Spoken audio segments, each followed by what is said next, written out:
Hi అండి. బీరకాయ మామిడికాయ పచ్చడి చేస్తున్నాను. చాలా టేస్ట్ ఉంటుంది. స్టవ్ మీద కళాయి పెట్టుకొని మెంతులు, శనగపప్పు, మినపప్పు, ధనియాలు, పచ్చిమిర్చి, ఎల్లుల్లి రెబ్బలు చాలా టేస్ట్గా ఉంటుందండి. ఒకసారి ఇలా ట్రై చేయండి. ఒక బీరకాయ తీసుకున్నాను, ఇట్లా రౌండ్గా కట్ చేసి వేసుకున్నాను. ఒక టమాటో, మామిడికాయ ముక్కలు బాగా కలిపేసుకొని రాళ్ళు వేసుకొని కొద్దిగా కరివేపాకు, మసాలా కారం కొద్దిగా వేసుకున్నాను.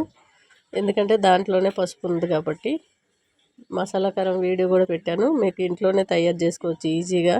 పసుపు కారం బయట నుంచి కొని తెచ్చే కంటే మనం ఇంట్లో తయారు చేసుకుంటే ఆరోగ్యంగా ఉండొచ్చు. కొద్దిగా వాటర్ పోసి ఉడికించి సైడ్కి దించుకోవాలి. పోపు అయితే ఆయిల్ వేసుకోవాలి. పోపు గరిట కాస్త